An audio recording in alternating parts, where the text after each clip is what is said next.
lahat ng opinyon, pagtingin, pananaw o kuro-kuro ng mga bisita at panauhin o mga anchors o host sa programang ito ay sarili at tanging opinyon at pananaw ng mga nabanggit at hindi opinyon o pananaw ng Aliw Broadcasting Corporation, mga producers o mga namamahala ng Aliw Broadcasting o anumang organisasyon na affiliated sa network at kailanman ay hindi iniendorso ng Aliw Broadcasting Corporation ang mga nabanggit na opinyon at pananaw sa programa.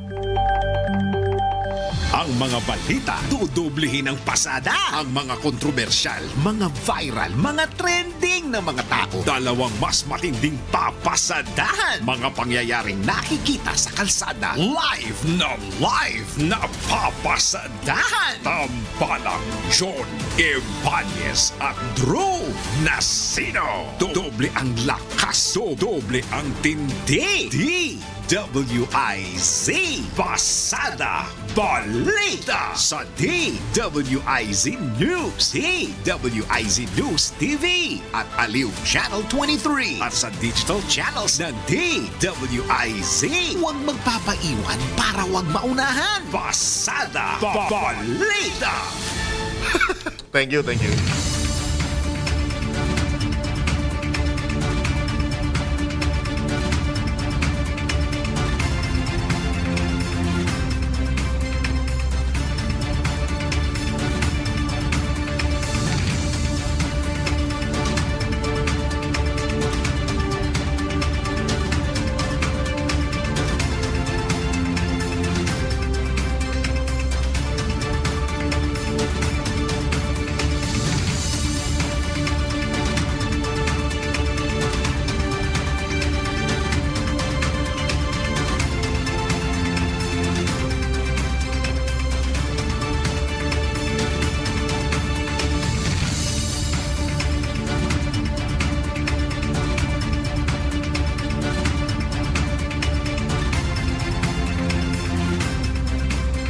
Narito na ang headline sa Pasada Balita ngayong araw ng Lunes, ika-23 sa buwan ng Hunyo 2025. Pasada Balita. Malakihang oil price hike kasado na bukas. Pasada Balita. Repatriation ng mahigit 200 pang OFW sa Israel, pinoproseso na rin ng DMW. Pasada Balita. Panukalang magbabalik ng mahalagang tungkulin ng NFA, isinasapinal na ayon mismo sa DA. Pasada Balita. Mabilis ang aksyon ng Ombudsman sa pagpapasumite ng counter-affidavit ni VP Sara, pinuna ni ML Party List Representative-elect De Lima. Pasada Balita. Sa balitang pangkalakalan, Pilipinas muling nakapagtala ng balance of payments deficit noong Mayo na umabot sa halos 300 milyong dolyar. Pasada Balita. Balita sa ibayong dagat, 12 katao arestado sa pananaksak gamit ang hiringgilya sa France. Pasada Balita. Sa balitang pampalakasan, tennis sensation Alex Ayala pasok na sa Eastbourne Open main draw. Pasada Balita. Sa balitang pangkalusugan, benepisyo ng cherry sa katawan, ating alamin. Pasada Balita. At sa balitang showbiz, Janine Gutierrez, itinangging engaged na sila ni Jericho Rosales. Tampalang John Ibanez at Drew Nasino. Pasada Balita.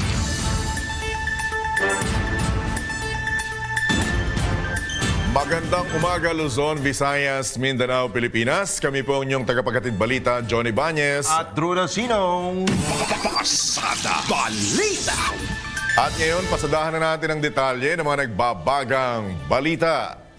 Pasada Balita. Abiso sa mga motorista, ang aga nito kasado na bukas ang panibago at malakihang dagdag sa presyo ng mga produktong petrolyo. Ayon sa Department of Energy Oil Industry Management Bureau, posibleng may pagsirit ng 3 piso at 30 sentimo hanggang 3 piso at 50 sentimo sa presyo ng kada litro ng gasolina, habang may posibleng dagdag naman ng 4 na piso at 50 sentimo hanggang 4 na piso at 70 sentimo sa presyo naman ng kada litro ng kerosene o gas. Samantala, eto na, maaari namang magkaroon ng 5 piso hanggang 5 piso at 20 sentimong dagdag sa presyo ng kada litro ng diesel. Karaniwang inaanunsyo ng mga kumpanya ng langis ang opisyal na price adjustments tuwing Lunes at ipinapatupad naman tuwing araw ng Martes. Pasada Balita. Isinasapinal na ng pamahalaan ng panuntunan para sa pamamahagi ng fuel subsidy sa mga sektor na posibleng maapektuhan ng aberya sa supply ng langis. Sa gitna ito na nagpapatuloy na bakbakan sa pagitan ng Israel at Iran.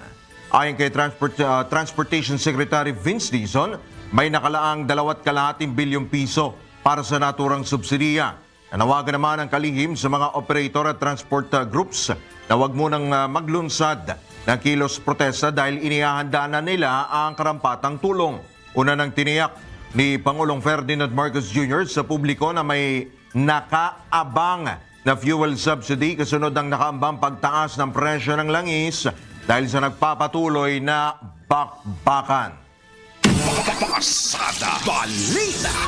Sa iba pang detalye ng headlines, pumalo na sa 223 mga overseas Filipino workers na nasa Israel ang humiling sa Department of Foreign Affairs na iparepatriate na sila pabalik ng Pilipinas.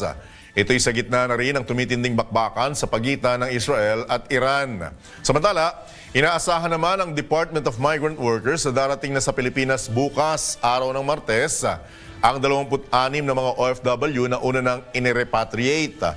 Nakatakda namang makatanggap ang nasabing mga OFW ng assistance o tulong mula sa pamahalaan, kabilang na ang 150,000 pesos financial assistance, TESDA training vouchers at allowances, psychosocial counseling at post-arrival medical check-up. Pasada Balita. Kaugnay pa rin yan, 26 na Pinoy sa Israel ang kumpirmadong nakaalis na sa nasabing bansa sa pamamagitan ng Voluntary Repatriation Program ng Embahada ng Pilipinas. Inihatid mismo ni Philippine Ambassador to Israel, Eileen Mendiola, at ng Department of Migrant Workers, Overseas Workers Welfare Administration Team ang mga Pinoy sa Allen Bay border crossing upang matiyak na matiwasay ang kanilang pagtawid mula Israel patungong Jordan. Tinayak naman ng embahada na isinaayos na nila ang transportasyon, transit visas, travel documents at plane tickets ng mga uuwing Pinoy.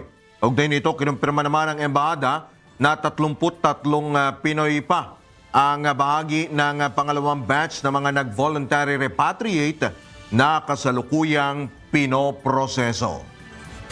Pasada Balita. Samantala, pakikilahok ng Amerika sa girian ng Israel at Iran nakakaalarma ayon sa isang senador.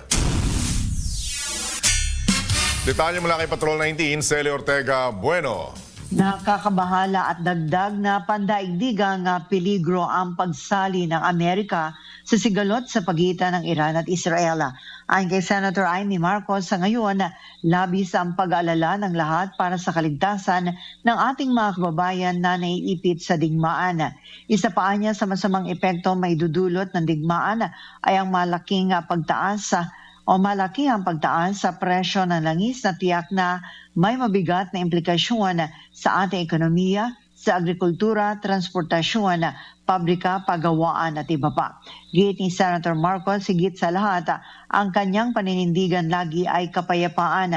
Sa tumitinding tensyon sa pagitan ng Israel at Iran, dapat anyang gawing prioridad ng Department of Foreign Affairs, Department of Migrant Workers, Philippine Overseas Labor Offices ang kaligtasan ng bawat Pilipino na nasa naturang mga bansa.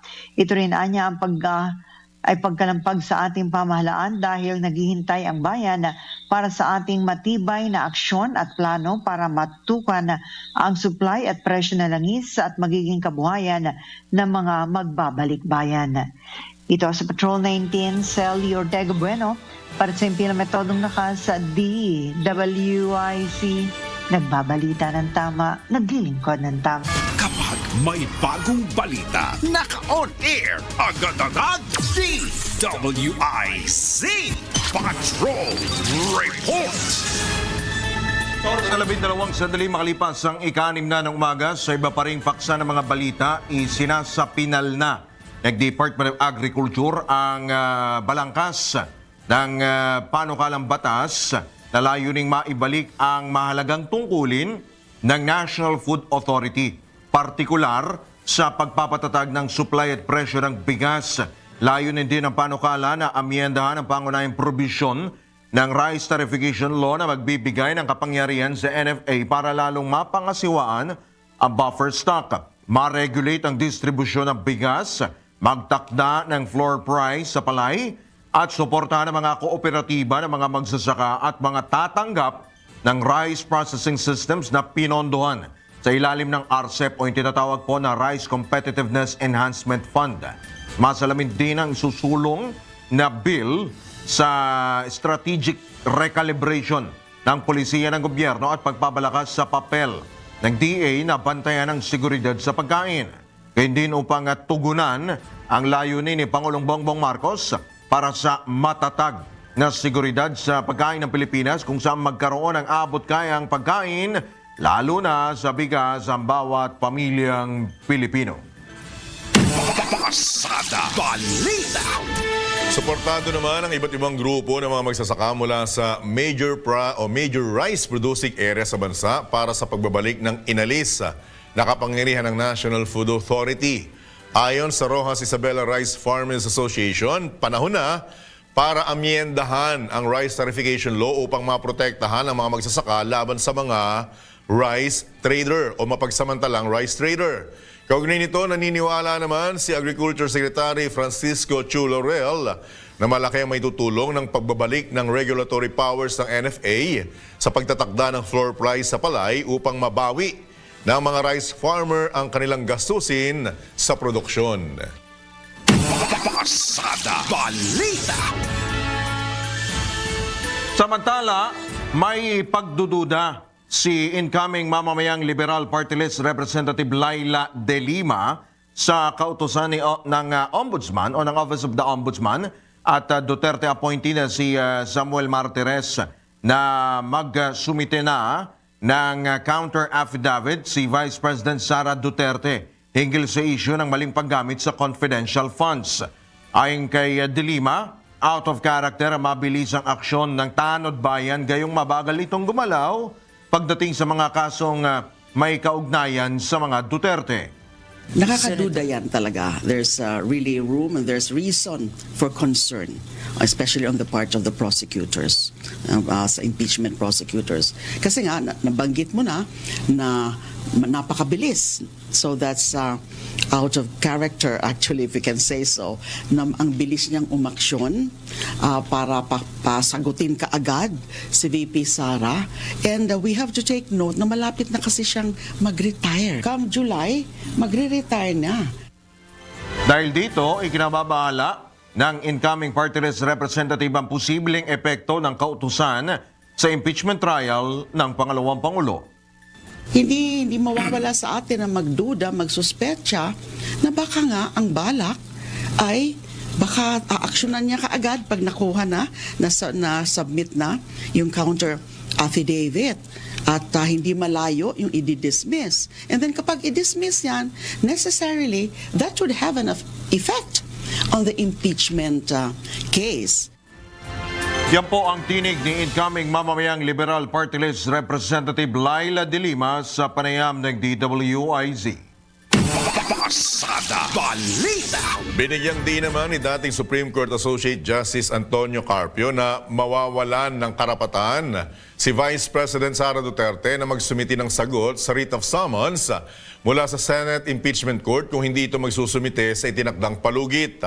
Ayon sa dating Associate Justice ng Supreme Court, bagamat maaaring payagan si VP Sara ng Senado na magpresenta ng ebidensya, sa kabila ng kawalan ng sagot, nakadepende pa rin ito sa magiging pasya ng papasok na 20th Congress. Naniniwala rin si dating Associate Justice Carpio na hindi hahayaan ng kampo ni VP Duterte o VP Sara mawalan ng pagkakataong ipagtanggol ang kanyang sarili. Inaasahan naman na magsusumite ang Vice Presidente ng tugon bago ang itinakdang oras.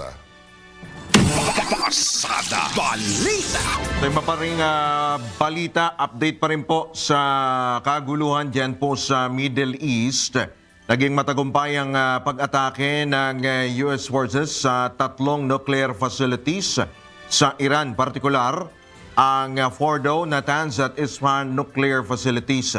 Ayon kay US President Donald Trump, 6 na bunker buster bombers ang ibinagsak sa Fordo habang 30 Tomahawk missiles ang pinakawalan patungo sa iba pang mga pasilidad. Una nang kinumpirma ng isang US official na mga B-2 bombers ang ginamit sa operasyon. Layunin nito na matigil na ang tumitinding bakbakan ng Israel at Iran. Nagbanta rin si Trump na hindi titigil ang Estados Unidos hanggat hindi tumitigil ang Iran sa pag-atake sa Israel. Sa ngayon, wala pang opisyal na kumpirmasyon mula sa Iran. Actually, meron na pong kumpirmasyon mula sa Iran kaugnay po dyan sa sinasabi pong pag-atake ng US at kanila pong tiniyak na wala pong radioactive materials na kumalat dyan po sa mga naturang pasilidad. Thank you very much. A short time ago, the U.S. military carried out massive precision strikes on the 3 key nuclear facilities in the Iranian regime, Fordo, Natanz, and Esfahan. Everybody heard those names for years as they built this horribly destructive enterprise. Our objective was the destruction of Iran's nuclear enrichment capacity and a stop to the nuclear threat posed by the world's #1 state sponsor of terror. Tonight, I can report to the world that the strikes were a spectacular military success. Iran's key nuclear enrichment facilities have been completely and totally obliterated. Yan po ang tinig ni US President Donald Trump. Pasada Balita. Ipinanawagan naman ng Iran ang agarang pagpupulong ng United Nations Security Council upang talakayin ang pag-atake ng Amerika sa kanilang mga nuclear facilities na tinawag ng Tehran na lantaran at iligal na paglabag sa kanilang soberanya. Ayon sa ulat, 15 miyembro ng Security Council ang inaasahang magpupulong sa susunod na mga araw upang pag-usapan ang naturang insidente na nagpapataas pa ng tensyon sa rehiyon ng Gitlang Silangan. Iginit ng Iran na ang airstrike ng Amerika ay hindi otorisado ng international law at maaaring magdulot ng malawakang pinsala hindi lamang sa rehiyon kundi maging sa pandaigdigang seguridad. Patuloy namang nananawagan ng ilang mga bansa ng dialogo sa pagitan ng mga sangkot na bansa upang maiwasan ang lalo pang paglala ng nasabing tensyon. Pasada Balita. Samantala, tiwala si Agriculture Secretary Kiko Laurel na magkakaroon ng magandang ani ng palay sa ikalawang quarter ng 2025. Ito'y batay sa latest production forecast ng Philippine Statistics Authority kung saan sinasabi nga abot sa 4.36 million metric tons ang palay output sa ikalawang bahagi ng taon kumpara sa o mas malaki ng 3% kumpara sa kaparehong panahon noong isang taon. Malaking tulong din anya sa produksyon ang naging magandang panahon, karagdagang suporta mula sa National Rice Program ng gobyerno, Rice Competitiveness Enhancement Fund at pagbili ng palay ng National Food Authority. Nabatid na kasalukuyang bumibili ang NFA ng palay sa halagang 18 pesos hanggang 24 pesos kada kilo. Pasada Balita. Samantala, balik tayo sa girian sa pagitan naman ng Israel at Iran. Dumipensa ang Department of Foreign Affairs sa desisyon nitong hindi magpatupad ng Alert Level 4 o mandatory repatriation sa gitna ng tumitinding gulo sa pagitan nga po ng Israel at Iran. Ayon kay Foreign Affairs Undersecretary Eduardo De Vega, ipinatutupad lamang ang Alert Level 4 sa isang war zone kung mahirap ng mabuhay sa isang bansa tulad ng ginawa sa Gaza. Ipinaliwanag din ni Yusek De Vega na kung wala namang missile attacks, tuloy pa rin ang buhay sa Israel at Iran kabilang ang pagtatrabaho at iba pang aktibidad. Sa kabila nito, tiniyak naman ng DFA na tuloy-tuloy pa rin ang monitoring ng Embahada ng Pilipinas sa dalawang bansa na siyang magpapatupad kung kailangan o kung kailangan na ng mandatory repatriation. Pasada Balita. Okay pa rin yan, wala pa rin nakukuhang impormasyon ang Department of Foreign Affairs kung may Pilipino bang naapektuhan ng pambobomba ng Amerika sa 3 nuclear sites sa Iran. Ayon kay Foreign Affairs Assistant Secretary Robert Ferrer, pinayuhan na nila ang mga kababayan natin sa naturang bansa na maging handa at lumayo sa mga pasilidad na posible rin anyang pasabugin.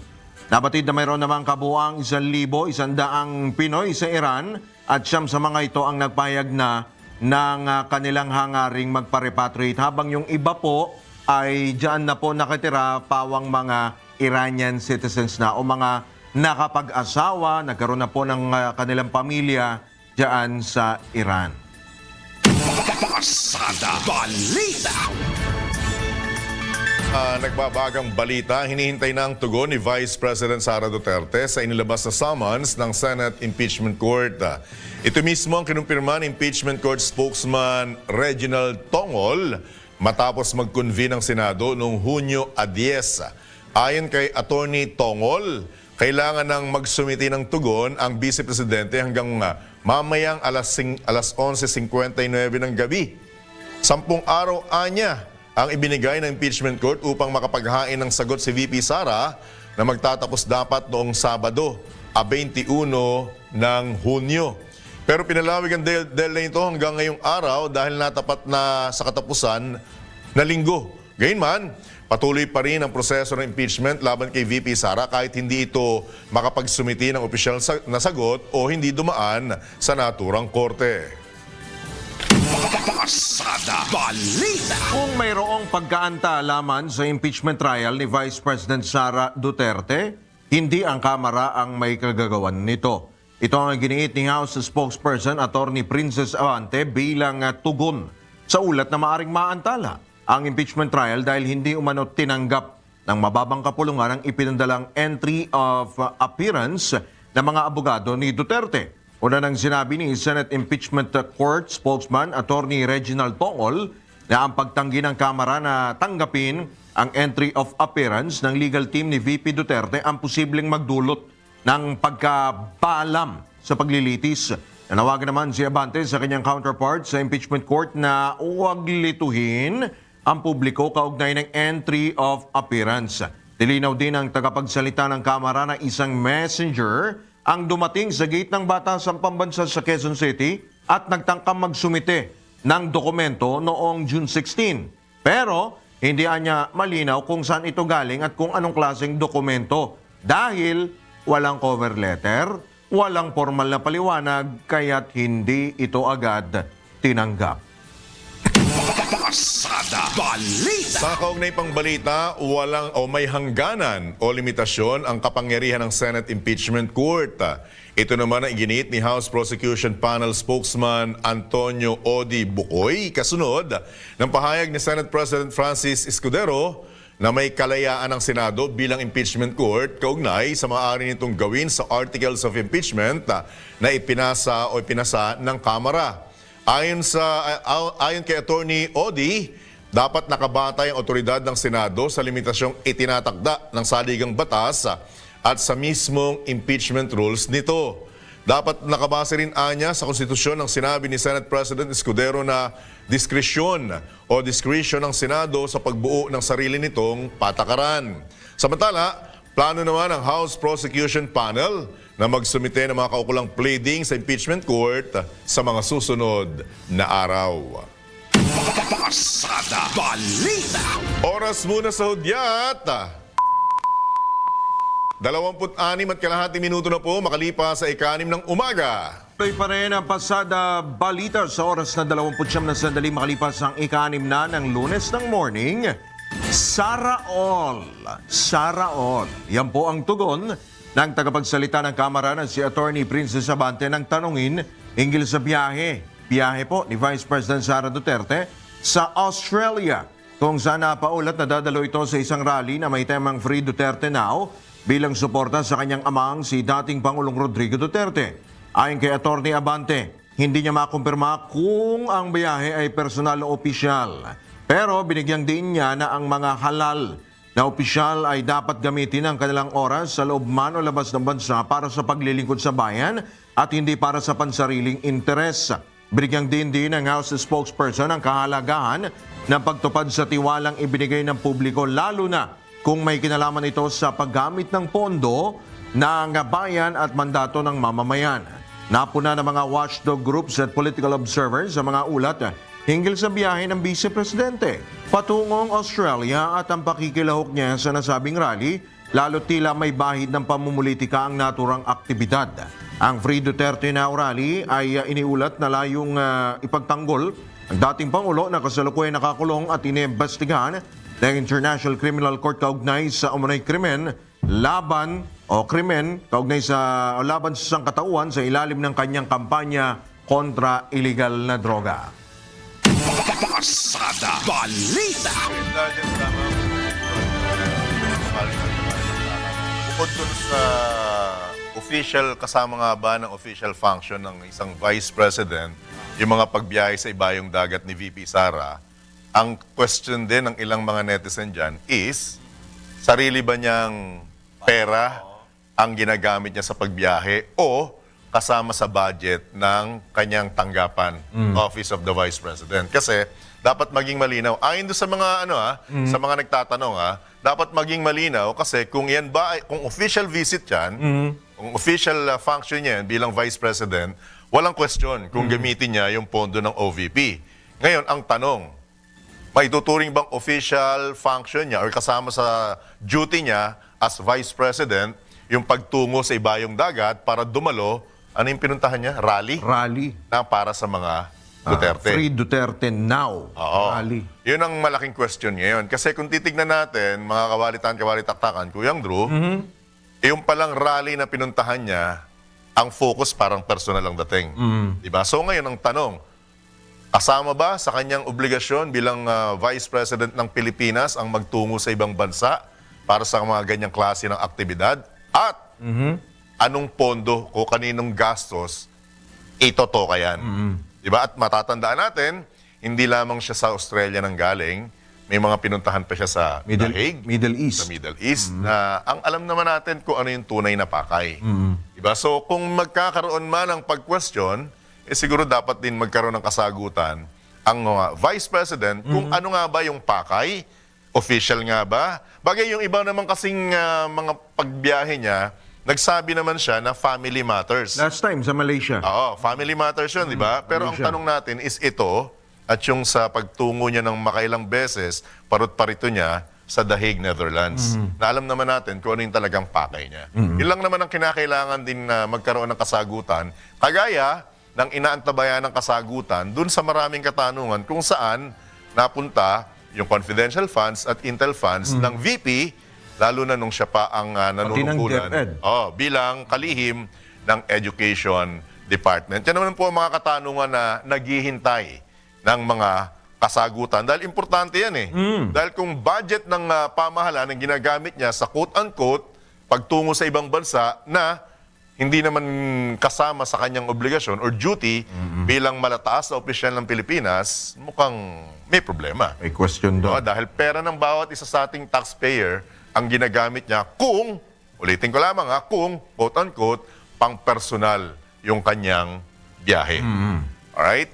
So sa pagkakataon po ito, tayo po'y pinalad, mga kabalitan-kabalitaktakan, na may makakausap tayo dahil may isa pang malaking balita tungkol dun sa patuloy na girian sa pagitan ng Israel at Iran. At ang epekto nga po nito, worldwide po hindi lamang po sa Pilipinas worldwide ang epekto sa presyo ng mga produktong petrolyo. Yes. At alam naman natin, Kuyang Drew, mga kabalitan-kabalitaktakan, pag ang produktong petrolyo na ang gumalaw, may domino effect yan. Damay-damay yan. Oo. Sigurado. Walang mayaman, walang mahirap dyan. Wala. Ang problema nga lang dyan, yung mayaman, maraming pambili.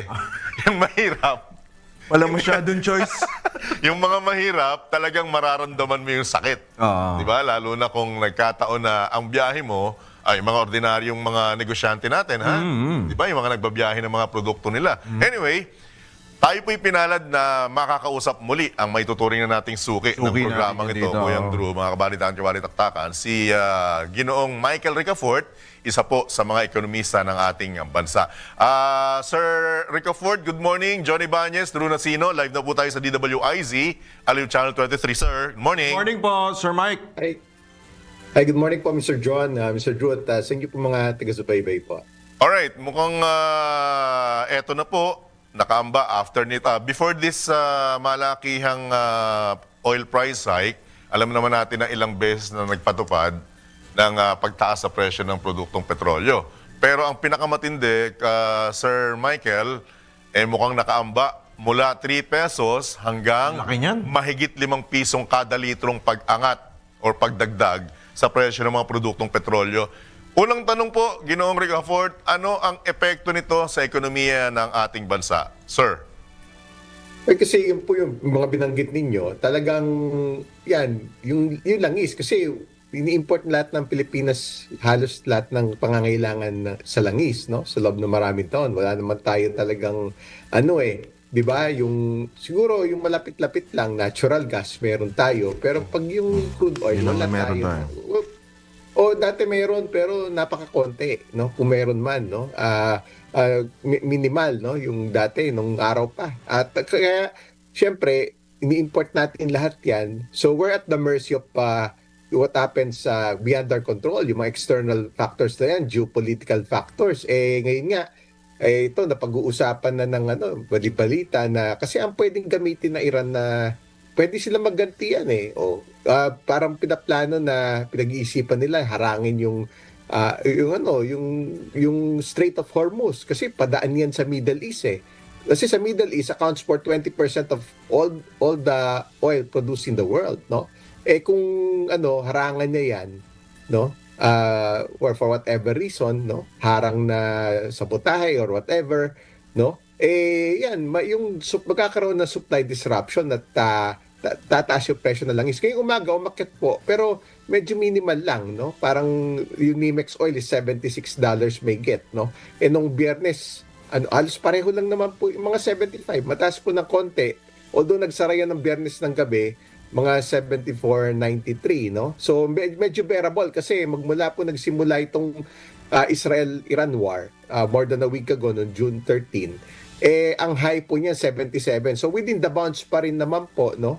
Parang wait and see kasi kagigising lang ng Asia, tayo po yung unang nagising sa this part of the world para i-trade yan No Sabado kasi nangyari po yan like almost 24 hours ago, Sabado po yan sa US time zone. Ayun kasi yung risk madadrag ba yan mayroon bang risk of escalation ngayon? Nandiyan na yung US kasama ng Israel sa pag-atake sa Iran. Ang layunin kasi doon yung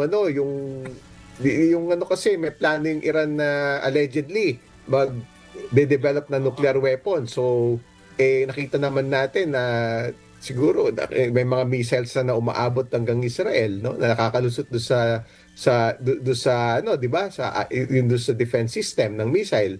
So parang nilumpunan nila yung nuclear capability ng Iran. Parang once and for all, kung tumulong na yung US, kasi US lang yung may kapasidad na may bomber na bunker buster na tinatawag yung malalakas na bomber, no? Hindi naman nila sinishare yan sa ibang bansa for security purposes. Kaya ayun, nag-decide na yung US para siguro sa kalkulasyon nila, yun ang problema kung magka-nuclear weapon yung Iran. So, sinira nila lahat ng nuclear facilities na kung saan pwede mag-enrich ng uranium at mag-develop ng nuclear weapon. So, ayun ang sinasabi na bandera ni Trump na daw, no? Na nasira na daw yung mga nuclear facilities na pwedeng paggawa ng nuclear weapon.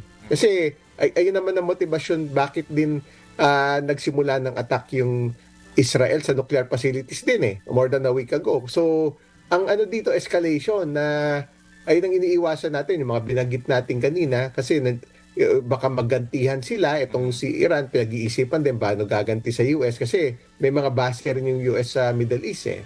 May mga more than 50,000 na mga US military personnel sa Middle East, sa iba-ibang bases doon, no? For naka-deploy doon for many years. So, although yun, nakita na natin yung warning in recent days. Warningan na ni Trump yung sabi niya, yung kailangan mas no? Yung mga personnel na hindi kailangan ng US sa Middle East mag-pull out. Alright. Yun na pala, talagang tinutuon na. Kaya yun po yung epekto nun, yun yung presyo. Tataas po yung pagtumas mo yung presyo na langis at yung inflation natin. Alam naman natin, Ginoong Ricafort, na ang Pilipinas, kada linggo talagang hindi mapigilan ng pagkakaroon ng paggalaw sa presyo ng produktong petrolyo. So ito pong malakihang ito, if ever, na wag naman, mag-escalate pa yung tensyon sa Middle East, meron pa ba tayong nakikitang mas mataas pa ritong oil price hike? At kung sakasakaling magkaroon pa ng karagdagang oil price hike, aaray na po ba talaga ang ekonomiya natin bilang isang bansa, Ginoong Ricafort? Ngayon, naman, kasi we have seen the worst. No? Kung mababa pa po yung presyo na langis sa tutusin. Mababa pa po ba yun? 76. Well, sa lagay na yan, yung pinanggalingan po niyan, mataas po talaga yung di ba? Yung Russia-Ukraine war, parang grade na ng yung matalinong estudyante. Manageable pa ibig sabihin yung ganung presyo. Pero Sir Mike, paano pag umabot na tayo dun sa ano ba yung hangganan natin? Ano ba yung limit natin? Nakakayanin ng ekonomiya natin pag 10 piso ba, 20 pesos ba nadagdag kada linggo? Wow. Baka naman hindi na aaray, baka gumagapang na ang ating ekonomiya niyan, Sir Mike. At ano bang mga usual na mga industries ang possible na maapektuhan, Sir Mike? Oo, kasi wala po talaga may gusto niyan, yung mataas na presyo ng langis, no? Pero ganito lang po, yung how resilient the Philippines is, no? Yung pinanggalingan po natin, yung pinakamataas po niyan. Kasi Russia-Ukraine War 2022, February 2022. Di ba, nagsimula lang po yan, mga below 50, 40 plus. Tapos, umakyat po yan within that same year. Kasi in a span of 2 weeks, no, yung Russia-Ukraine War, from $92, 92 mataas pa po noon.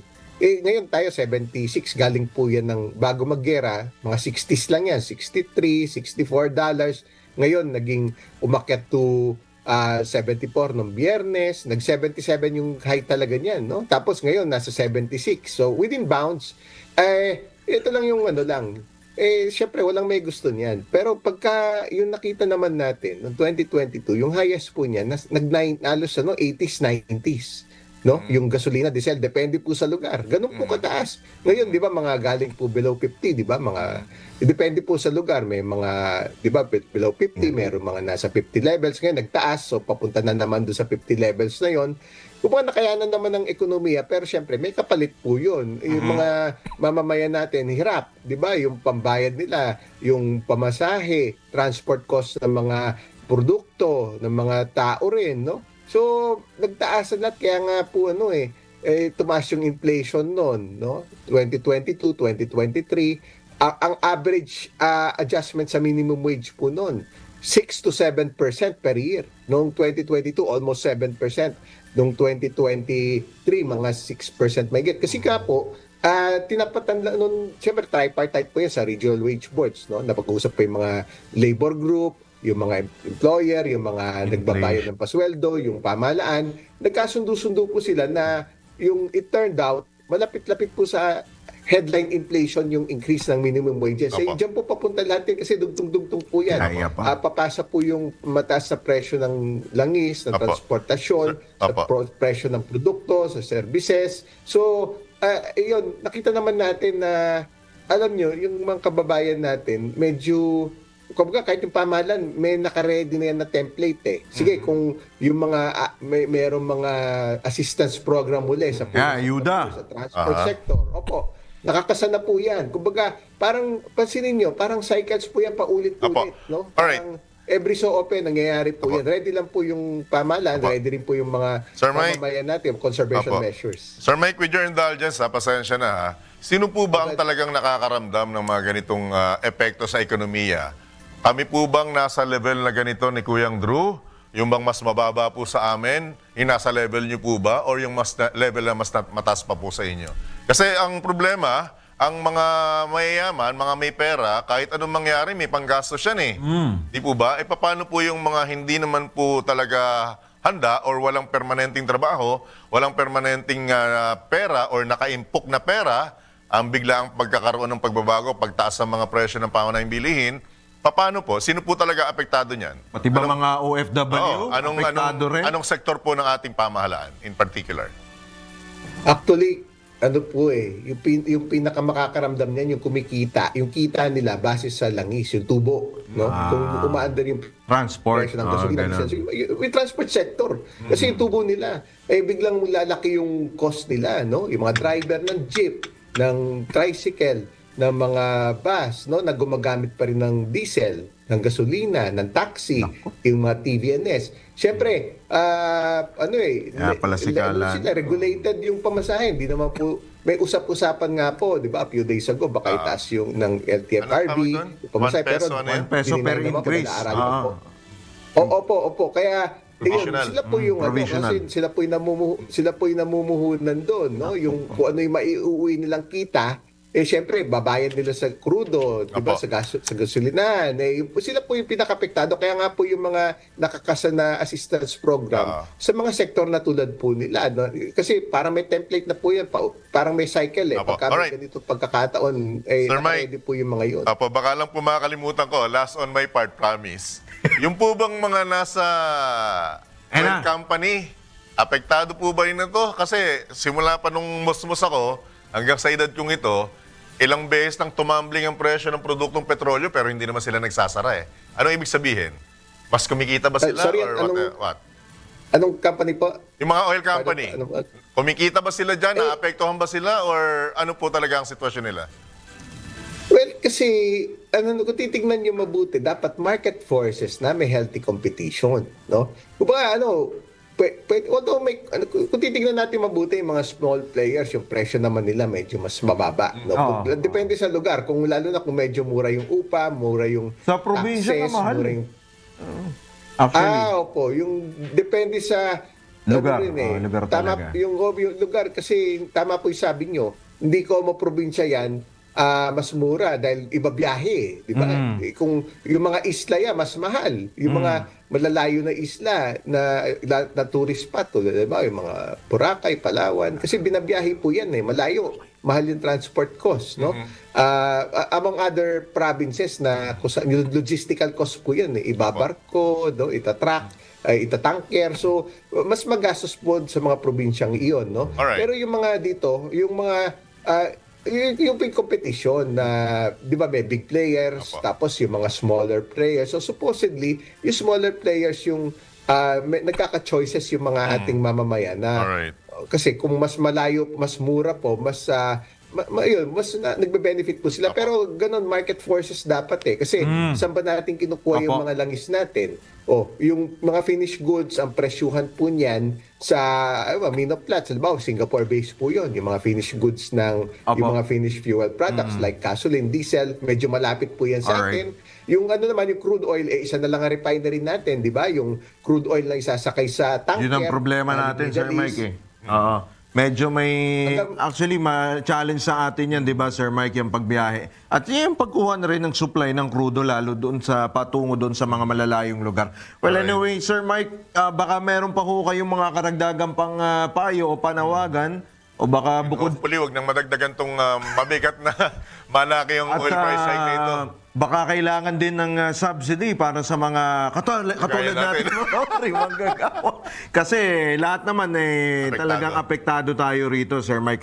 Meron pa ho kayo mga additional po na mga recommendations po sa ating pong gobyerno. And of course, Department of Energy, Department of Transportation, Sir Mike. Opo, kasi yung importante, although ginagawa na po to for the past 20, 30 years, even since the 1980s, 1990s, shift to renewables, no? Dati na ginagawa yan. Yung reliance po ng ekonomiya natin sa gasolina, sa diesel, nabawasan na. Maybe except sa mga sasakyan kasi marami pa rin pong gumagamit ng diesel at gasolina. Pero yun, nagkakaroon na po electric, di ba? Kaya, syempre, solar, wind, yung pinakamalaking investments natin nasa offshore wind, yan, yung mga renewables. Tapos syempre yung iba pa, yung hydro, yung mga geothermal, we're number 3 in the world. Dati number 2 po tayo matagal, no? After the US.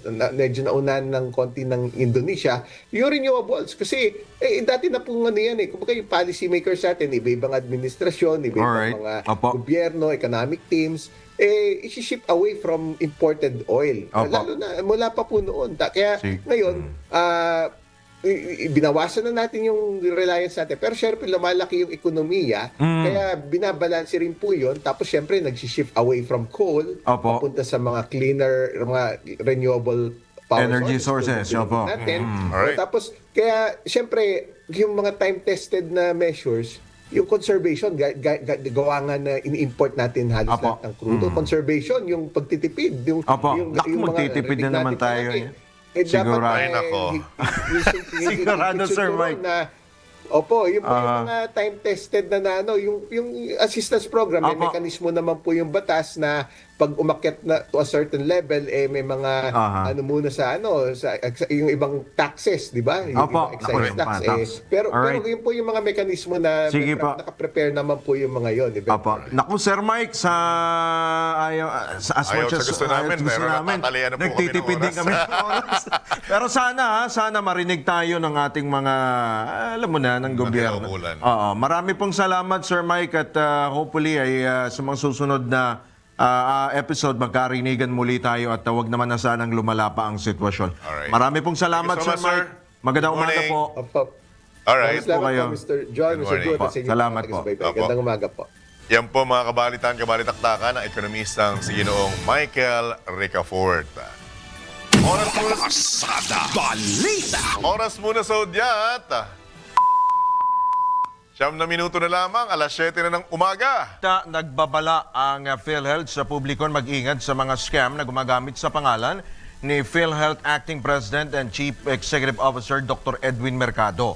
Ito'y kaugnay sa kumakalat ng peke mensahe kung saan humihingi ng pera ang scammer na nagpapanggap bilang si Apseo Mercado dahil siya anya'y nasa isang mahalagang pulong.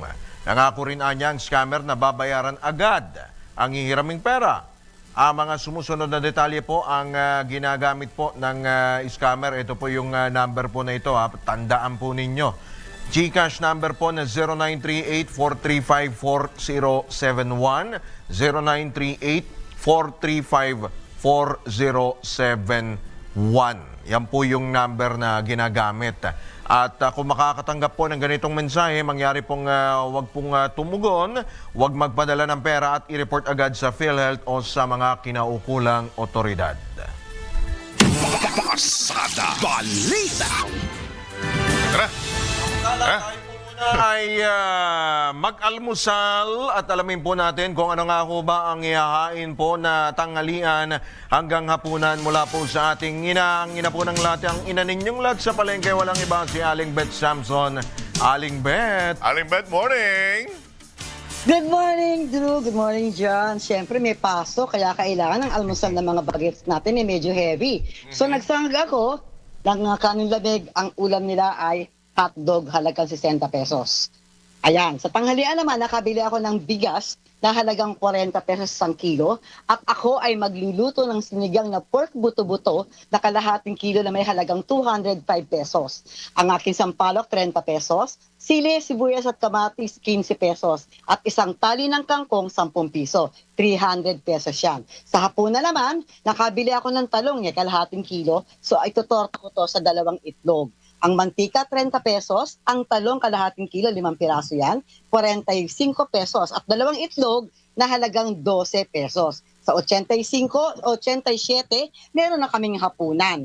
Suma total, almusal, tanghalian, hapunan o tanghap, 447 pesos. Ayan. Para sa Altanghap, Pasada Balita, Metro Patrol Beth Samson ng DWIZ. Nagbabalita ng tama, naglilibot ng tama, at syempre nagbabudget tayo ng tama. Duran, good morning! Morning! Nagmamadali si Aling Beth dahil alam natin it's a Monday. Yes, pag Monday talagang busy talaga. Ang busy ang ina nyo at ang ina natin. Samantala, umaganap din tayo ng pag-uulat mula pa rin sa labas ng himpilan. Pagpapatayo ng regional prison facility sa buong bansa, ikinakasa na. Detalye mula kay Patrol 24, June Samson. Tiniyak at kapwa nangako ang Bureau of Corrections at National Commission on Indigenous Peoples o NCIP na magtutulungan para sa pagkatatayuan ng regional prison facilities sa buong bansa. Batay sa pagkasunduan ni Bureau Director General Gregorio Katapang Jr.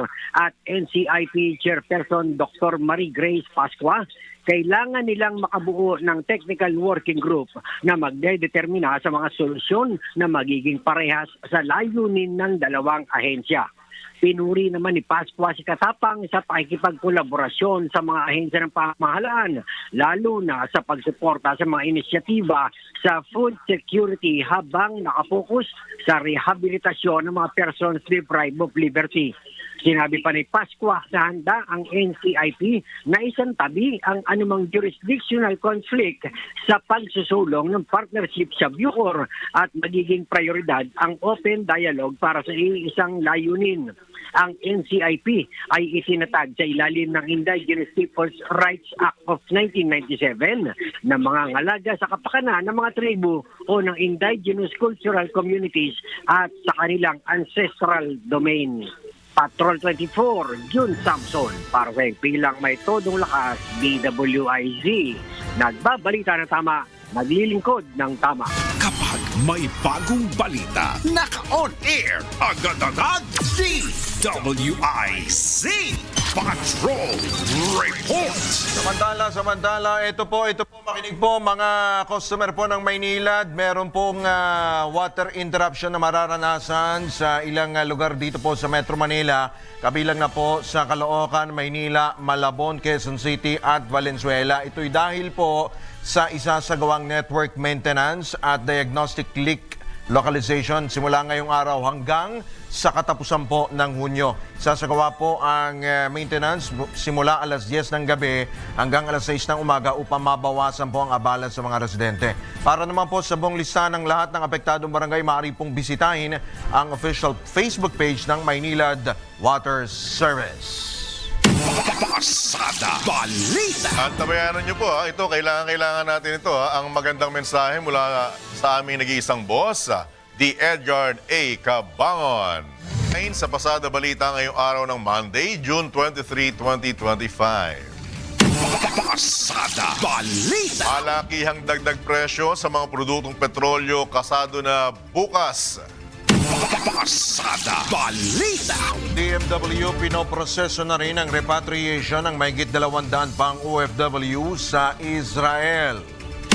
Pasada Balita. Agriculture Department isinasapinal na ang panukalang magbabalik ng mahalagang tungkulin ng NFA.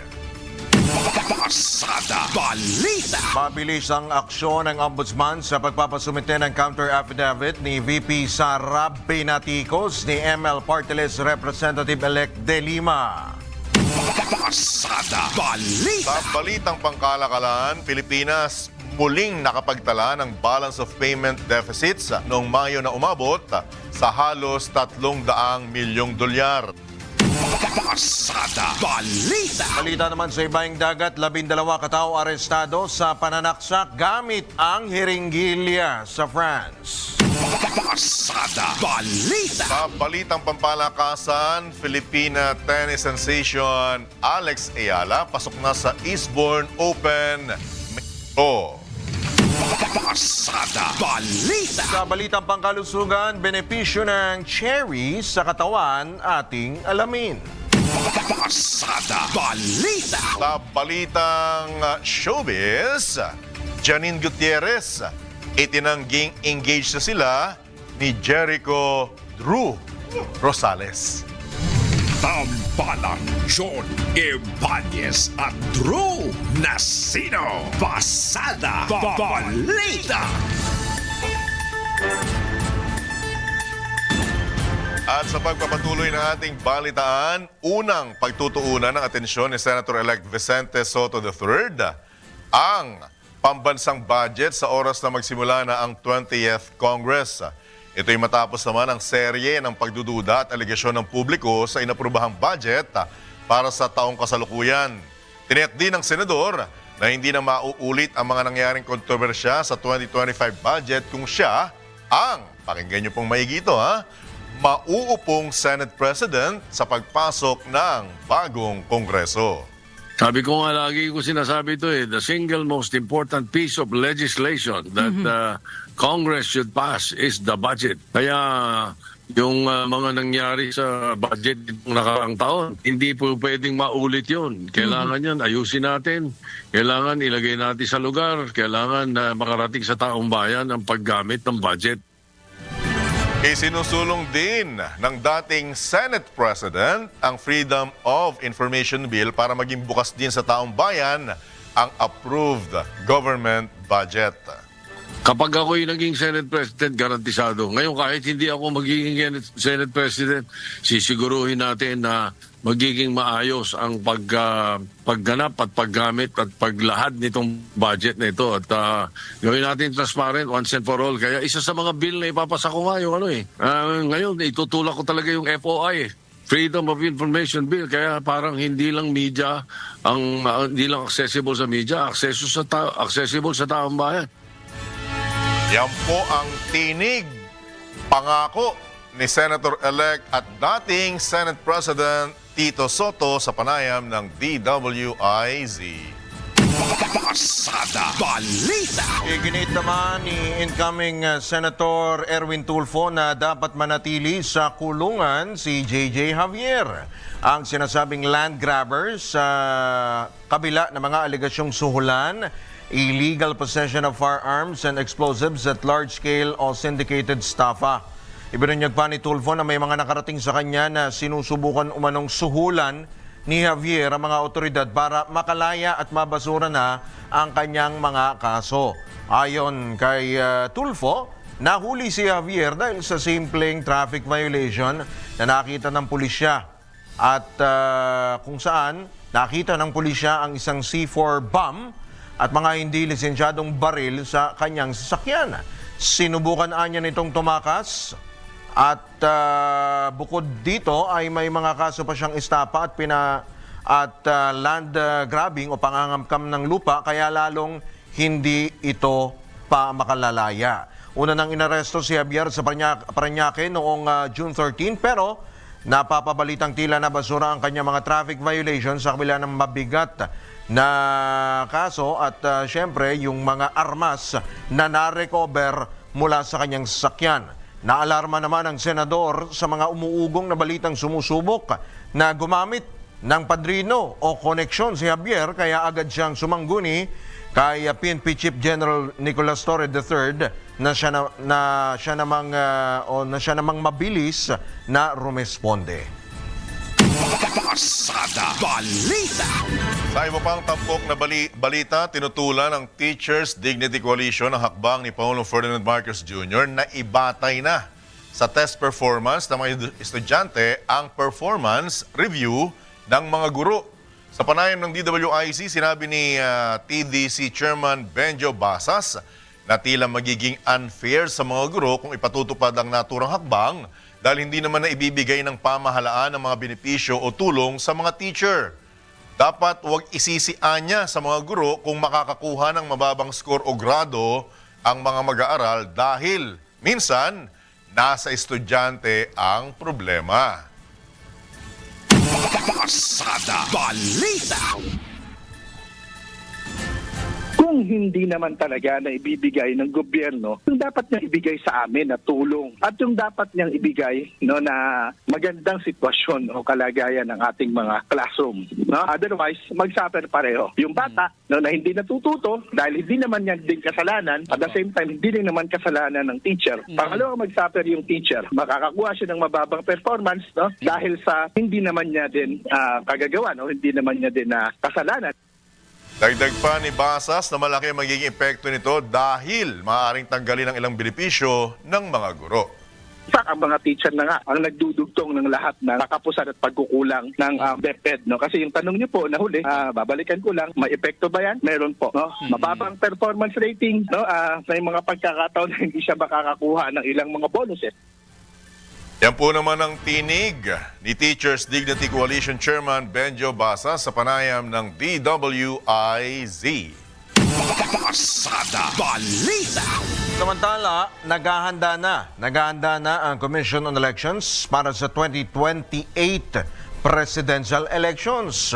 Ito ang kinumpirma ni COMELEC Chairman George Garcia kung saan kanyang inihayag na magsisimula ang overseas voter registration sa Nobyembre ng susunod na taon na tatagal hanggang 2027. Dahil dito, lahat ng Filipino citizen na naninirahan sa ibayong dagat ay maaaring magparehistro bilang overseas voter basta nasa 18 taong gulang sa araw ng halalan.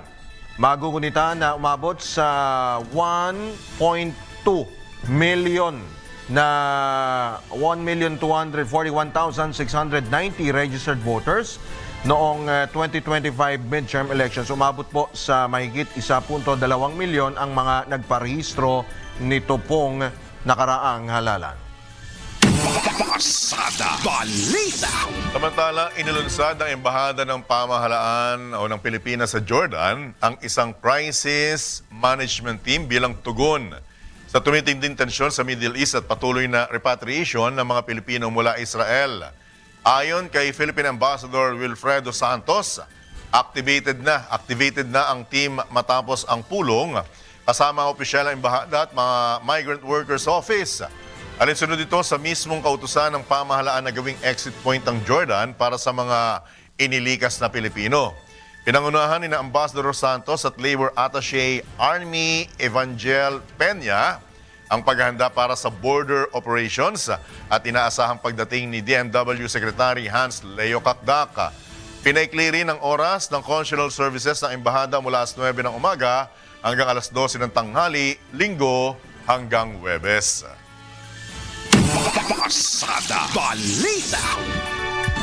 Right, maya-maya po ay, sige, ito, papasukin na po natin. Yan po, may kaugnayan din po sa kaguluhan dyan po sa Middle East dahil po ang epekto niyan ay yung sa presyo naman po at sa supply ng krudo dito po sa ating bansa. At meron na nga pong mga inilatag po na solusyon ang ating pong gobyerno, particular po ang Department of Transportation para po maibsan naman po yung epekto ng pagmamahal, hindi po ng pagmamahal ng mga tao.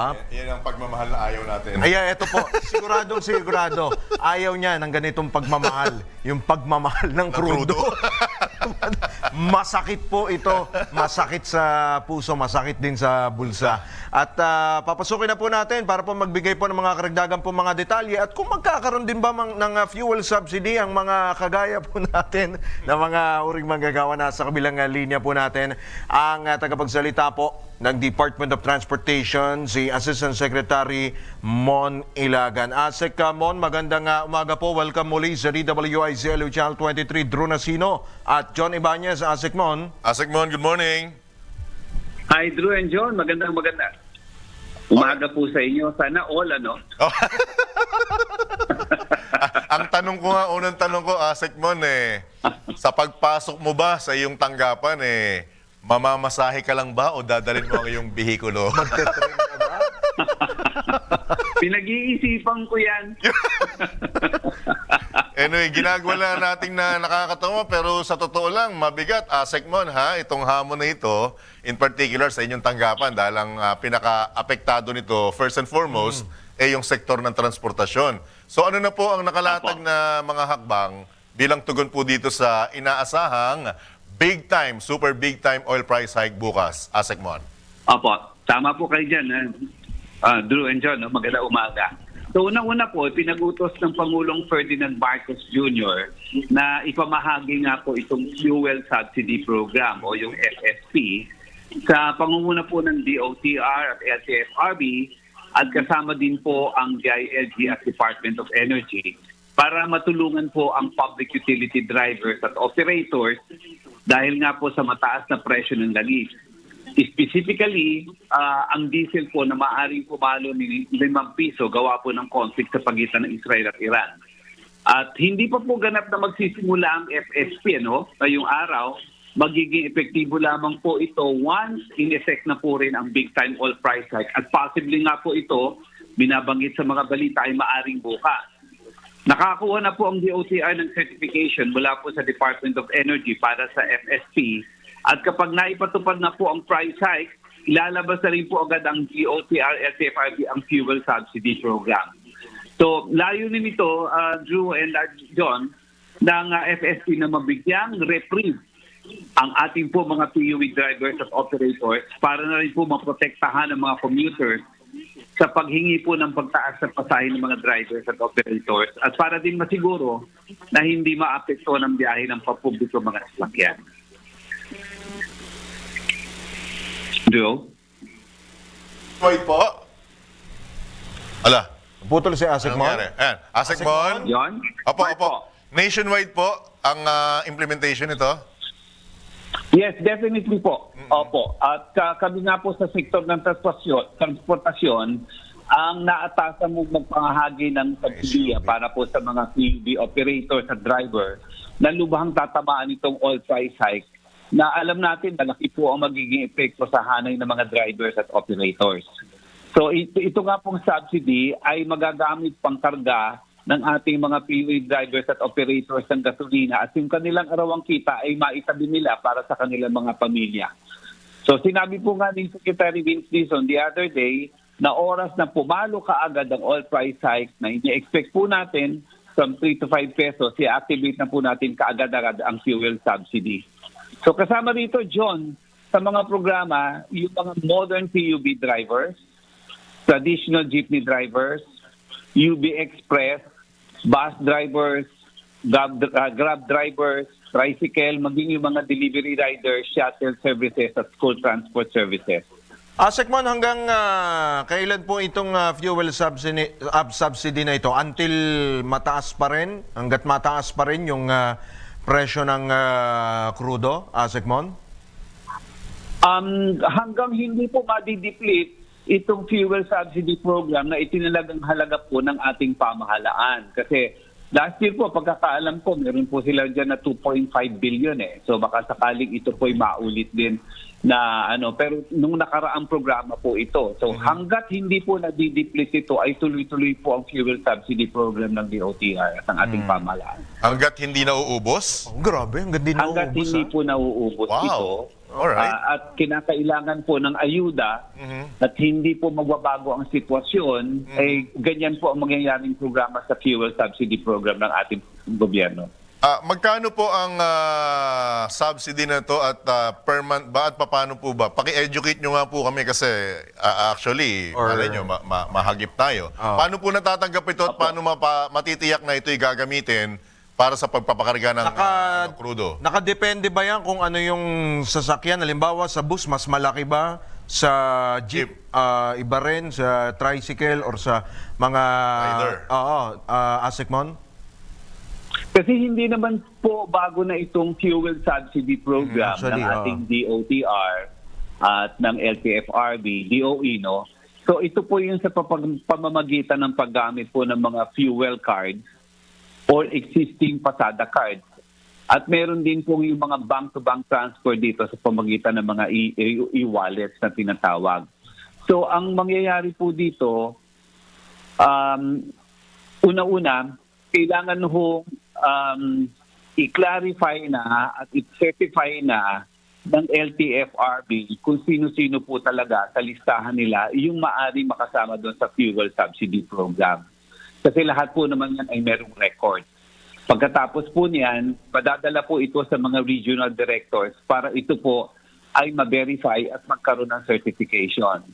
And then pagkatapos po niyan, padadala na po itong certification na ito sa bangko sa pamagitan po ng Land Bank at sila na po ang mag-i-inform doon sa mga operators. Ito po yung mga dating proseso, no? So, maaring ito po ay ulitin na rin. Magpupulong nga po ang LTFRB, DOTR para mas lansyahin pa itong guidelines na ito sa pagbibigay ng fuel subsidy program na yan. Kung nahagip mo na rin ito, though ito ay may rin ng may kaugnayan din sa LTFRB. Kapag ba may fuel subsidy na ipamahagi na yung fuel subsidy na yan, tuloy pa rin ba yung dagdag pasahe? Provisional. Yung provisional fare increase, lalo sa jeep? Magandang tanong po yan. Alam po ninyo, nung kausap ko sa anniversary noon the other night lang, si LTFRB Chair, ang pag-uutos daw po ni Secretary ay kumaari isang tabi na muna itong piso na dagdag, no? Kung gamitin na muna itong tinatawag na fuel subsidy program. Pero sabi niya, hindi rin naman natin mapipigilan ang ating pong mga PUV drivers, ang sektor ng transportasyon na humingi ng dagdag na pasahe, no? Ng dagdag na bayad na pasahe mula po sa ating mga commuters. So hindi natin sila mapipigilan dyan despite of the fuel subsidy program. Pero ito pong sa piso na binanggit niya, lahat po ito ay pag-aaralan na muna. Pero ang sagot nga po dyan muna, para hindi matigil ito pong ating mga transportasyon at matulungan po ang ating mga commuters sa kanilang pagbabiyahe, hindi na rin mo madagdagan pa yung gasto sila sa pamasahe, ito na munang gagamitin ang fuel subsidy program ng ating pamahalaan. Actually, nung na-interview naman po namin with your indulgence, Asekmon, yung isa sa mga leader ng transport sector, kung sino naman daw po ang tatanungin, ayaw rin nila eh. Diba kasi alam nilang dagdag pasanin ito sa mga commuter. Kaya maganda. Opo. Kaya nga, kahit na merong ganyang mga programa, hindi naman natin talaga sila mapipigilan dyan. Pero ang ginagawa po ngayon ng pamahalaan, parang stopgap measure na muna ito at magtuloy-tuloy ang serbisyo ng ating pong mga PUB drivers sa mga commuters po natin. Otherwise, kawawa po talaga sila. At meron pa sinasabing pagbabanta na magrarally at lalabas na karapatan din po naman nila yun. No, ang importante lamang ko ay masilbihan natin itong ating mga computers at gumawa ng paraan ng ating pamahalaan. Opo. Alright. O yung worst, kung magkaroon ng worst case scenario, Sekmon, meron ba tayo ready sa DOTR? And of course, hindi lang Sekmon, pati yung pati sa barko, syempre gumagamit din ng crudo yan, di ba? Pati mga eroplano gumagamit din ng jet fuel. Sa DOTR, bukod pa ho doon sa fuel subsidy, pero wag naman na sana lumala pa yung bakbakan dyan sa Middle East, meron ho ba tayong mas malaki na solusyon o mas pang long-term solution para po maibsan po yung epekto po niyan, Sekmon? Sige po, ang sagot ko na lang dyan, ang gobyerno naman ay hindi nawawalan po ng mga contingency plans pagdating sa kanya mga pagkakataon. And I think the leadership of our President Ferdinand Bongbong Marcos Jr., he will be on top of everything. Kaya yan mo, that would be the whole of government approach. Kaya yan po ang ating antabayanan. At sana naman tayo ay nananalangin na talagang hindi mag-worse ang situation dyan po sa gitnang salangan sa Middle East. Alright. On other issue, kung with your indulgence, Asekmon, may update na ba tayo dun sa EDSA Rehab? Meron na ba? Sa EDSA Rehab po kasi it's more on the DPWA. Alright. Ang huli po dyan, basta binibigyan sila ng isang buwan ng ating Pangulo para isubmit kung paghanap ng mga paraan para mas mapabilis po itong EDSA rebuild natin. From 2 years, gusto ng Pangulo, from 6 to 8 months kung kaya, sapagkat may mga bagong gamit naman po at may mga bagong teknolohiya na maaring mapabilis po ang konstruksyon dyan sa EDSA. Opo. Another issue, samantalahin namin, Asekmon, yung pong sa NAIA. Opo, yung binunyag ng taxi driver mga pulis sa NAIA.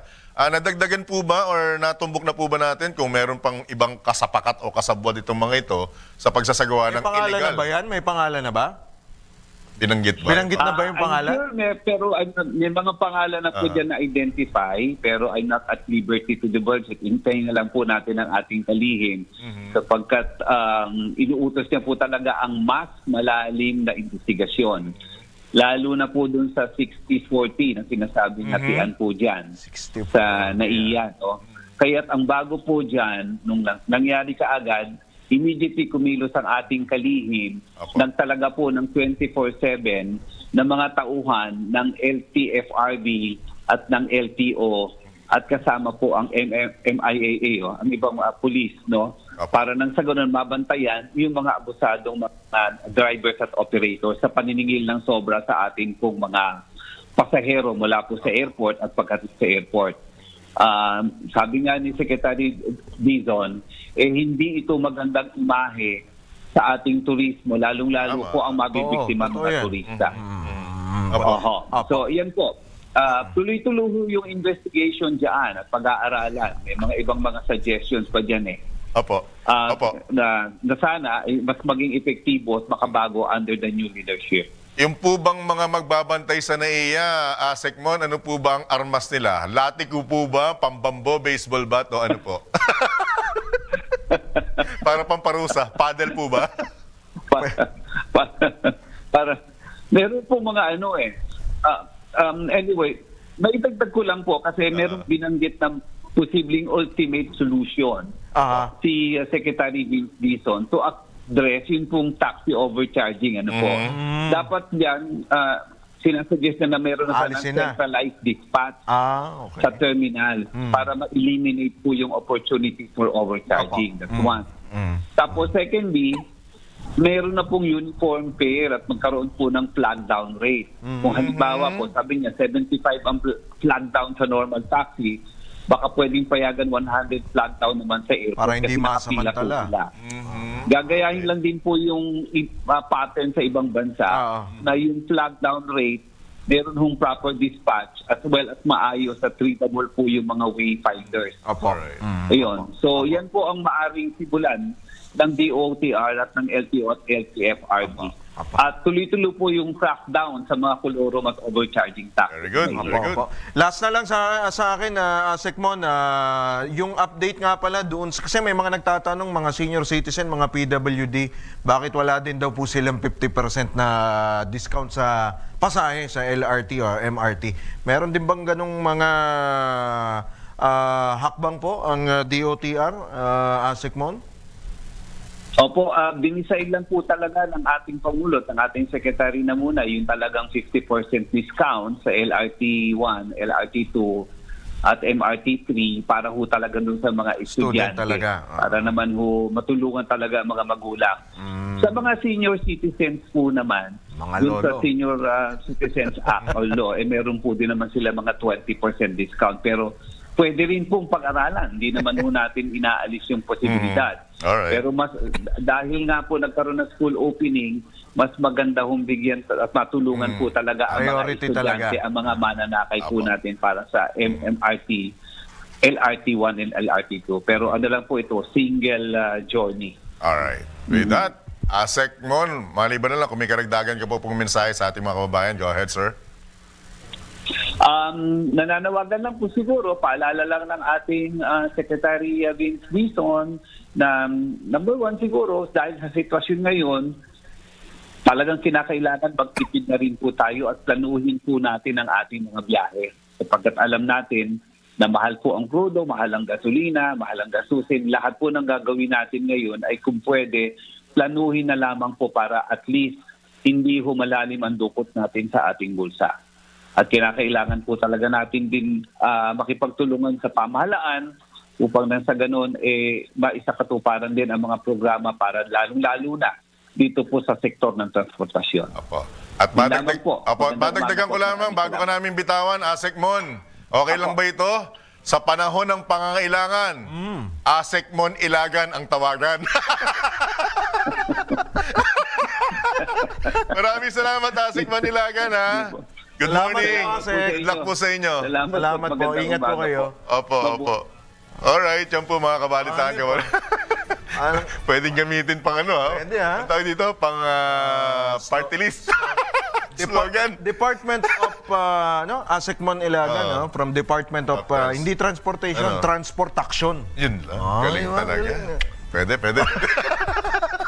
Yan po mga kabalitan, kabalitaktakan, si Assistant Secretary Mon Ilagan, Executive Director ng OTC at tumatayo pong tagapagsalita ng Department of Transportation. Huwag po natin kakalimutan sa panahon ng pangailangan. Asek Mon Ilagan, ang kailangan. Huwag kakalimutan. Huwag kakalimutan. Oras muna sa udyat. 30 minuto na po makalipas ang ikapito ng umaga. Papatuloy pa rin ang mga pumapasadang balita pursigido si DILG Secretary John Vic Remulla na pabilisin pa ang pagtugon ng mga pulis sa mga krimen at emergency situations.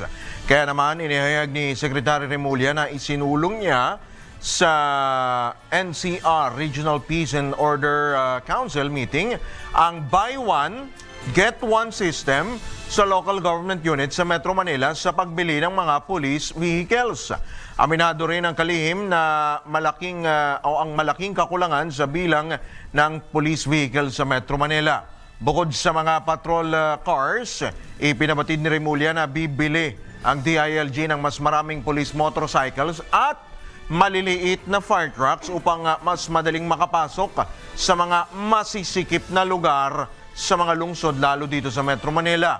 Una nang nangako si Remulla na magdaragdag pa ng mga patrol vehicle bilang tugon sa direktiba ni PNP Chief General bilang tugon na rin sa hiling ni General Nicolas Torre III at ang utos nito na 5-minute response policy sa mga tawag para sa tulong o emergency. Pasada Balita.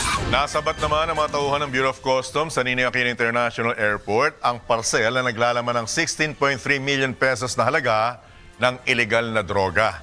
Naharang ng NAIA Interagency Drug Interdiction Task Group, katuwang ang Philippine Drug Enforcement Agency, ang mga parcel sa Central Mail Exchange Center na may lamang tinatayang 3 kilo ng ketamine at 858 grams ng kush na isang high-grade marijuana. May lamang kush na ang lamang kush ng parcel ay galing sa Estados Unidos at Thailand, habang ang 5 plastic bag ng ketamine sinasabing galing ng Poland at itinago sa loob ng coffee maker. Sinasabing walang nag-claim sa mga parcel sa nakaraang 30 araw, kaya't idineklara itong abandonado. Tiniyak naman ni Customs Commissioner Bienvenido Rubio ang patuloy na pagpapalakas sa kakayanan ng BOC upang mapigilan ang tangkang pagpupuslit ng mga illegal na droga alinsunod na rin sa mismong direktiba ni Pangulong Ferdinand Marcos Jr. Pasada Balita. Sa gitna ng namumurong napakalaking dagdag presyo sa mga produktong petrolyo, mahigit 200 milyong pisong halaga ng puslit na langis, smuggled fuel po, ang nakumpiska rin ng Bureau of Customs matapos matanggap ang ulat tingil sa modus ng paihi o iligal na pagsasali ng krudo sa La Union. Katuwang Philippine Coast Guard at National Bureau of Investigation, naaktuhan ng BOC ang isang motor tanker na MT Bernadette na iligal na naglilipat ng diesel sa 2 truck. Arestado ang 10 tripulante ng barko at 11 kasabwat, gaya ng driver at lookout na walang naipakitang dokumento hinggil sa legalidad ng operasyon. Inihayag naman ni Customs Commissioner Bienvenido Rubio na mahalagang paigtingin ang kampanya kontra fuel smuggling dahil banta ito sa ekonomiya at kaligtasan ng publiko. Pasada Balita. Asahan namang daragsain ng mga aplikante ang Mega Job Fair sa lungsod ng Maynila ngayong araw bilang bahagi ng pagdiriwang ng Araw ng Maynila. Ngayon ba yun? Ngayon pala yun? Gaganapin ang Job Fair sa Robinsons, Manila, Padre Faura Wing mula alas 10 ng umaga hanggang alas 5 ng hapon. Aabot sa 30 mga local employers ang lalahok na may halos 4,000 bakanting trabaho. Magkakaroon din ng one-stop shop services mula sa SSS, Pag-ibig, PhilHealth, BIR, MPD, OWA, TESDA at iba pang mga ahensya para tumulong sa dokumento ng mga aplikante.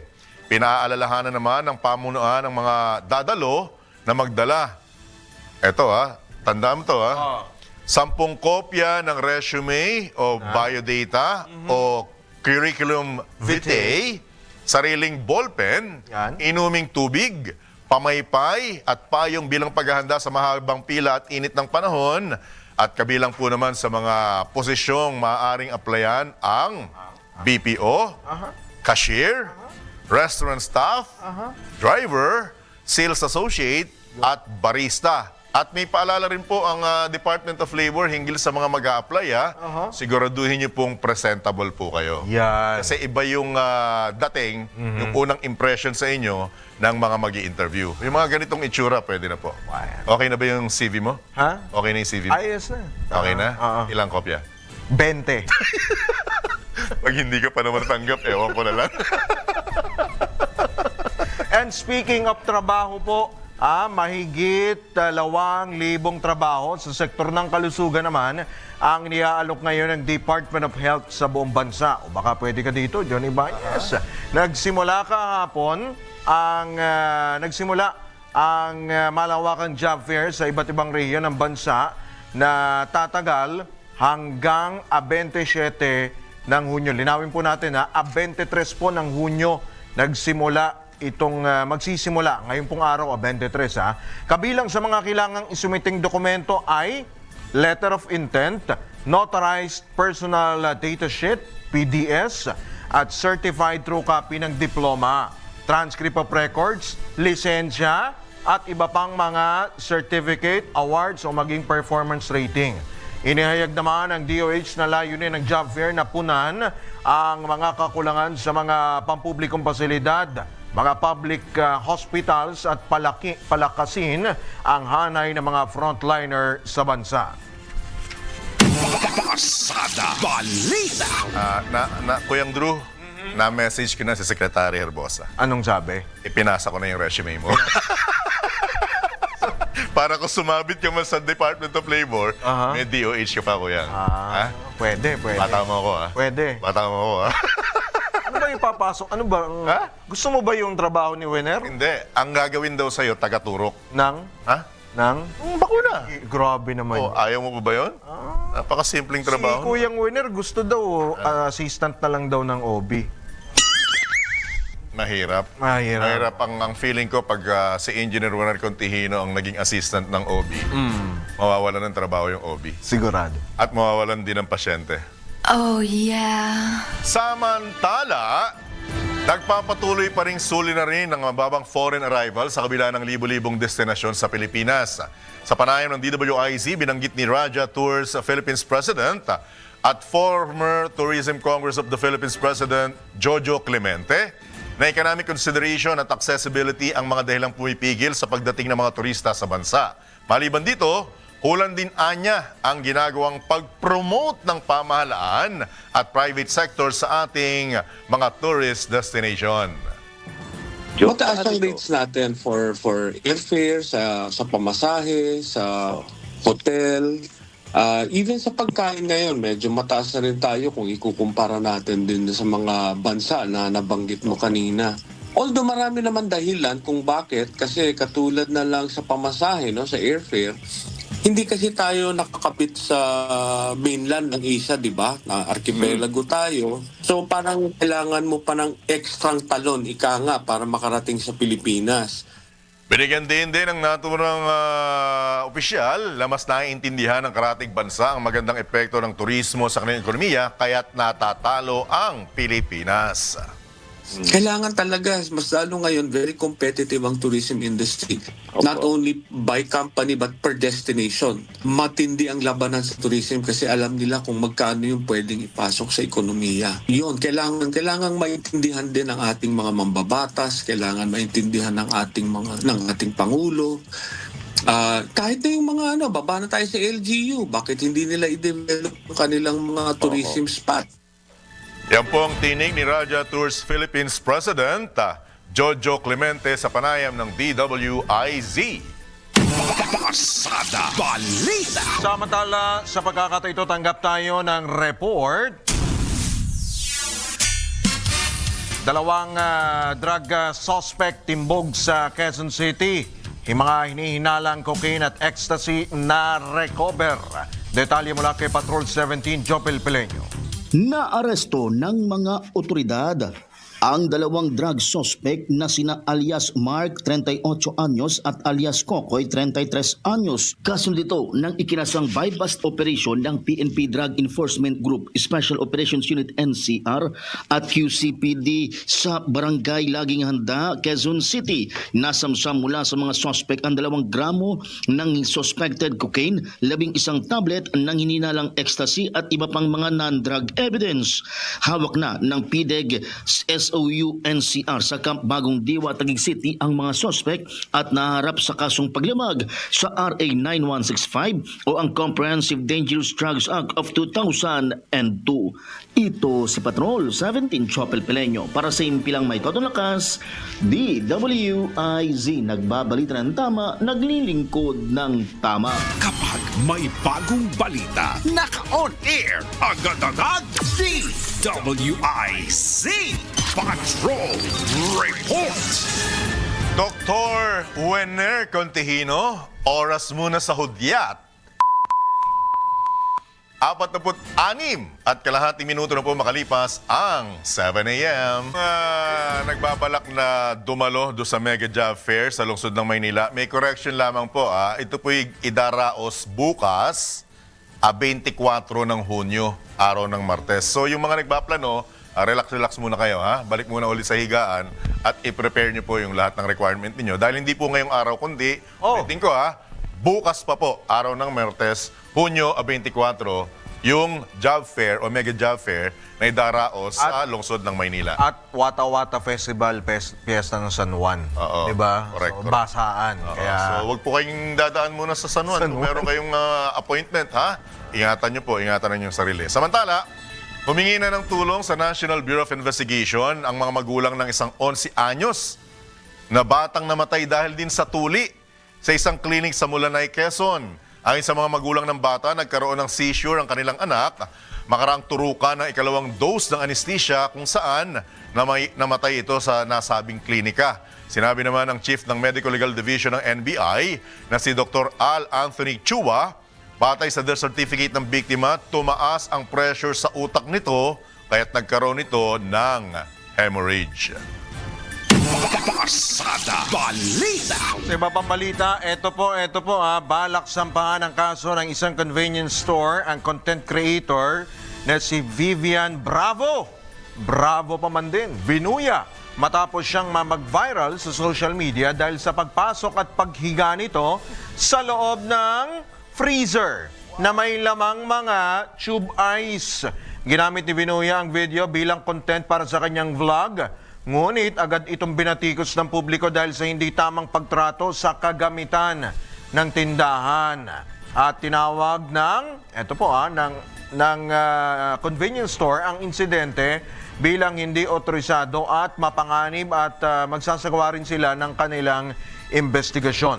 Bilang tugon, agad tinanggal ng kumpanya ang lahat ng ice products, nilinis at sinanitize ang naturang freezer at pinalitan ng mga tube ice para matiyak ang kalinisan at kaligtasan ng mga customer. At may pagkalugi riyan, syempre, nakaakibat kapag ganyan po ang ginagawa. Ayon sa pamunuan ng convenience store, itutuloy nila ang kaso laban po sa content creator upang mapanatili ang integridad ng kanilang brand at upang hindi na maulit pa ang ganitong uri ng paglabag. Pasada Balita. Balitang pangkalakalan. Nakapagtala muli ang Pilipinas ng balance of payment deficit nitong Mayo. Batay ito sa pinakauling datos ng Bangko Sentral ng Pilipinas kung saan pumalo sa halos 300 milyong dolyar ang nailabas ng bansa kumpara sa kinita nito sa nakaraang o sa kalakalang panlabas, bunsod ng bayad sa external na pagkakautang ng pamahalaan. Ito na ikatlong sunod na buwan ng naitalang dollar deficit at kabaligtaran ng 2 bilyong surplus noong Mayo 2024. Ayon pa sa BSP, ginamit ng pamahalaan ng bahagi ng foreign currency deposits ito upang pambayad utang dahilan ng patuloy na kakapusan.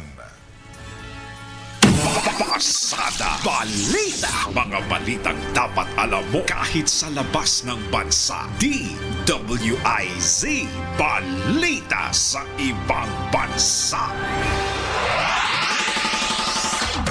12 katao ang naaresto sa France matapos ang maiulat ang kahinahinalang syringe attack sa 145 lumahok sa tao ng Fête de la Musique o ang kilalang street music festival ng France.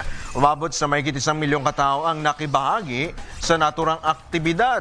Kabilang po dyan ang 13 na isinugod sa ospital matapos magtamo ng mga sugat at makaramdam ng labis na pagkahilo. Ibunsod ito ng hiringgilyang itinurok sa mga biktima na sinasabing may halong party drugs na maaaring magdulot ng pagkahilo o kawalan ng malay, partikular na sa mga target ng mga kababaihan. Samantala, 13 pulis naman ang nasugatan habang pinaigting ang seguridad sa naturang festival. Pasada Balita sa mundo ng palakasan. Ang latest malalaman sa DWIZ Sports News. Alamin na natin ang latest sports mula kay Bossing Ian Articona. Good morning, Boss John at Boss Drew. Narito na ang aking latest sports update. Nakuha ni Filipina tennis sensation Alex Ayala ang susi upang makapasok sa Eastbourne Open main draw. Ito ay matapos talunin ng tennis sensation sa second round ng Eastbourne Open qualifying draw ang top seed ng Amerika at world number 56 na si Hailey Baptiste. Matapos ang halos 3 oras na laban, nilampaso ni Ayala si Baptiste sa third set kung saan nakakuha ito ng score na 6-7, 7-6, 6-1. Magugunita ang tinalo ni Ayala ang pambato ng Turkey na si Zeynep Sonmez sa 2 sets sa score na 6-1 at 6-3. At yan ang aking sports news. Ian Articona, nagbabalita ng tama, naglilingkod ng tama. Pasada Balita. Balitang pangkalusugan. Marami pong nakukuhang benepisyo sa pagkain ng cherry. Cherry, parang kanta lang to ni My Cherry Amor. At kabilang narito ang pagpapaganda ng kalagayan ng puso. Kaya nga, My Cherry Amor. Nakatutulong din ito sa pag-recover matapos ang isang nakakapagod na exercise dahil sa taglay po ng cherry na anti-inflammatory at antioxidant contents. Nakatutulong ang pag-inom ng tart cherry juice sa simula at pagkatapos ng ehersisyo upang maiwasan ang pananakit ng katawan ng kasukasuan at kalamnan. Batay pa sa isang pag-aaral, nakakatulong din ang cherry para sa maayos na pagtulog dahil mayaman ito sa melatonin. Pasada Balita. Ito na ang latest, bagong-bago, fresh na fresh, DWIZ Showbiz News. Idiretso na natin ang report, update sa showbiz mula kay Brini Antoine. Good morning, Papa John at Papa Drew. Oy, na-miss ko kayo. Ikaw hindi. Kami hindi.